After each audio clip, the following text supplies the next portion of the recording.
Hi, this is Dr. Graves with part 4 of the economic geography lecture. Again, a little 15-minute segment. We've already talked about labor at great length and power. Now it's time to move on to land and capital.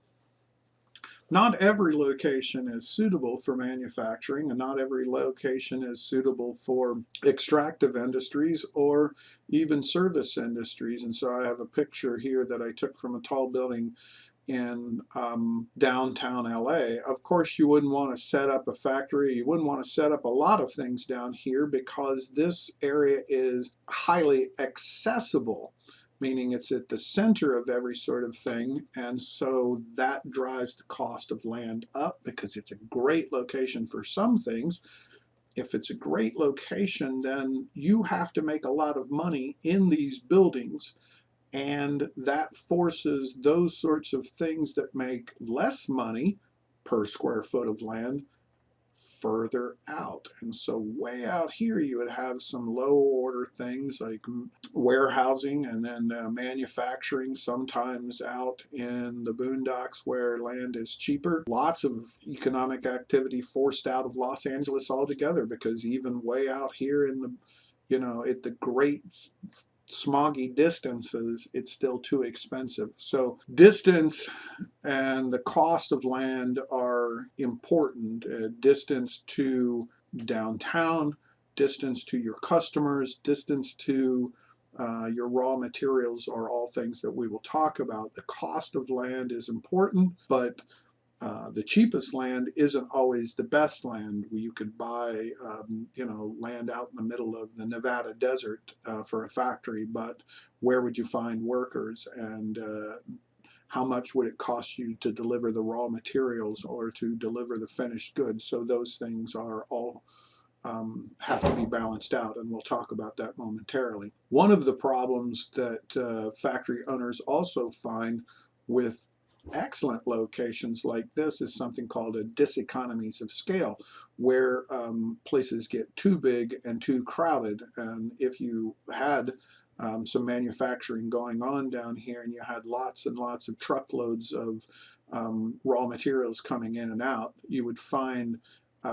that to be a big pain in the butt if you were a truck driver trying to get things down there. But you would also lose a lot of money by being in traffic all the time, and time is money. And so in a place like Los Angeles, where the huge number of people and automobiles cause traffic tie-ups, and it costs you money. You lose money because of the diseconomies of scale. Most of the time, the more people you have, the more efficient things are. But if it gets too big, you can reach diseconomies of scale because, well, of congestion and traffic and high costs of living and that kind of stuff. The transportation costs are a huge part of where factories locate in some instances. Now, if you have a good that is called bulk gaining, which means it gets heavier during the manufacturing process, then you have a tendency to have a market orientation. So you want to be near your customers. And I've got a picture of the Black Gate at the Guinness factory in Dublin, Ireland, and that's a great example of manufacturing of beer, of something that you want to be near your customers, because the great majority of the weight of the product is nothing but water. And this holds true for the manufacturing of, say, Coca-Cola or Pepsi or something like that. And water is nearly everywhere, right? So why would you manufacturers say all of the Coca-Cola in Atlanta? On the other hand, some industries are bulk reducing, things like logging. So you have a bunch of logs here, and if you were going to send them off to Home Depot, you wouldn't send them as logs. You would cut them up and turn them into lumber first, nice square pieces of lumber that are in the shape of a 2x4 or plywood or something like that, where they could be delivered far more efficiently. We saw this with definitely with cattle.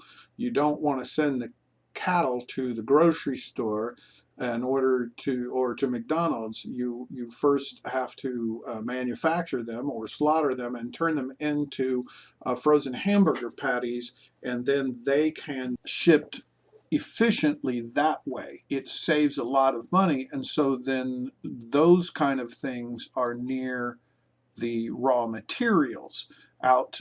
So lumber industry is largely out in the forest, and the cattle industry is largely out on the plains, rather than being up near the cities where these commodities are consumed.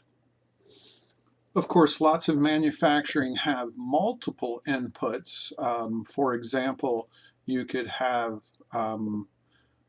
in your customers up here, and input 1 and input 2 for raw materials, and depending on which one was the most expensive, so in this case this one has the greatest weight, which draws the factory, which is here, closest to it.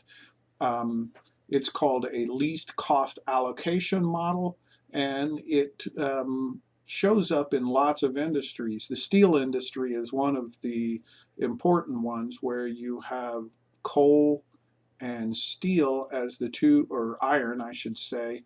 Let's put an I there instead of an S, and the steel is manufactured here, and that the iron is has turned out to be one of the more expensive things, and so a lot of the manufacturing had left Pittsburgh for near Chicago, because they had to get closer to the steel. And then the market is not just one place, but somewhere in the middle of the country where they use a lot of steel for building automobiles and that kind of stuff. So this shows up in the location of lots of factories.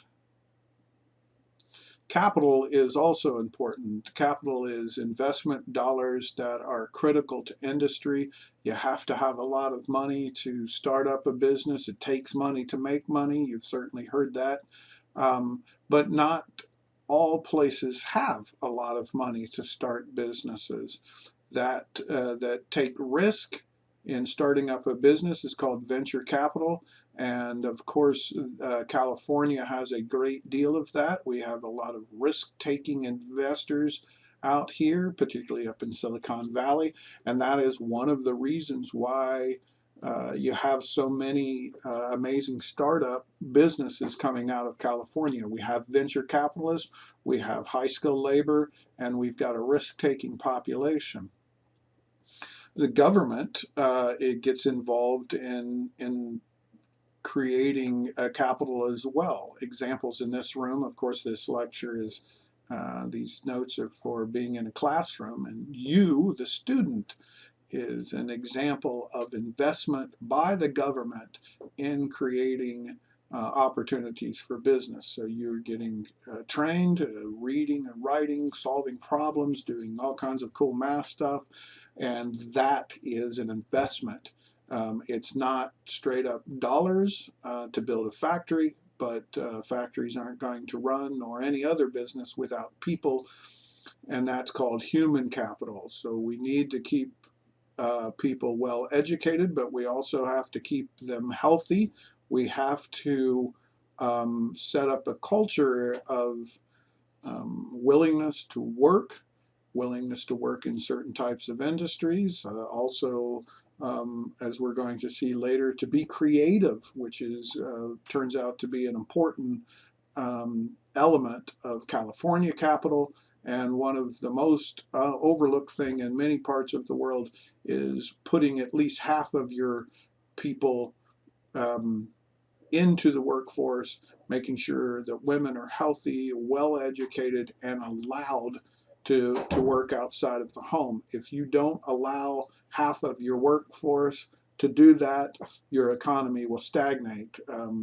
Asia has, in many ways, led the world in women in the workforce, And it's not surprising that the economic miracles of East Asia, China, Japan, Korea, Singapore, Taiwan, etc., have in many ways been led by the women. If you look across many parts of the Muslim world where women are not permitted to do these sorts of things, they're going to have serious difficulties in moving their economy forward, diversifying, etc.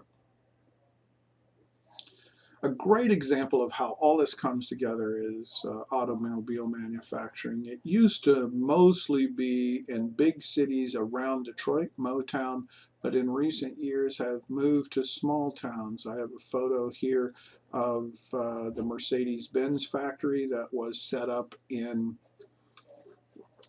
just outside of Tuscaloosa, Alabama. It's a small town manufacturer operation of a really large factory. And why did we do that? So why was Detroit popular in the first place is a good place to start. And that was because the very first automobiles were built basically on buggies, horse-drawn carriages, sorts of things. That industry was up there because of the abundance of hardwood that you needed for the wagon wheels. Once the wheels on cars were no longer made out of wood, then Detroit really began to lose some of its competitive advantage. Of course, Detroit is basically on the Great Lakes, and so you had access to um, other elements of production that included steel and iron and glass and rubber, all of those things easily accessible in Detroit, but and a great workforce.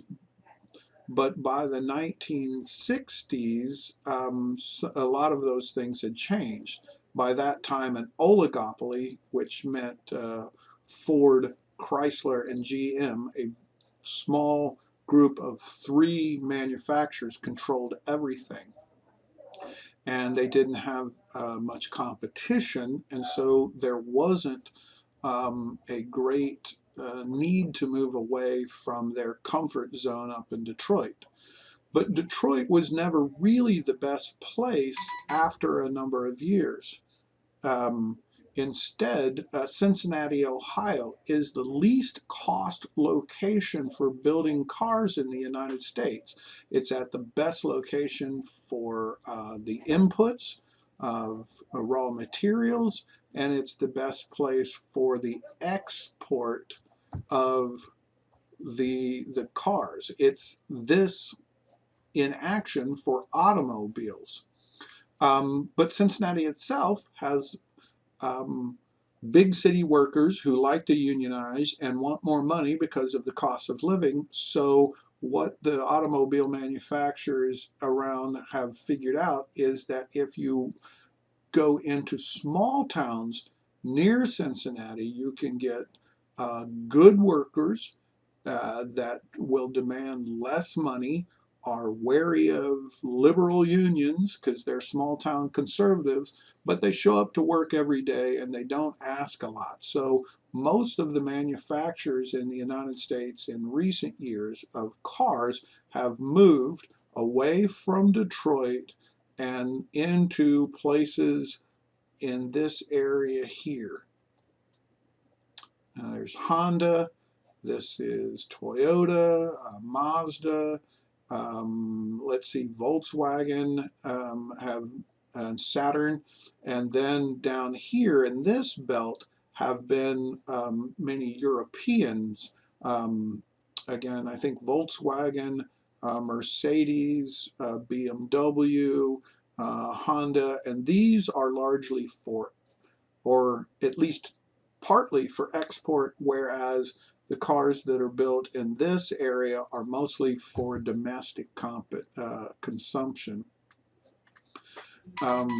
One of the things that happened here locally was that we had a General Motors factory over in Van Nuys.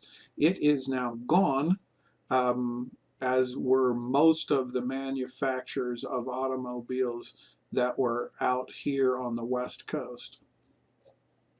And that ends this component of the lecture. We'll come back with just-in-time production momentarily.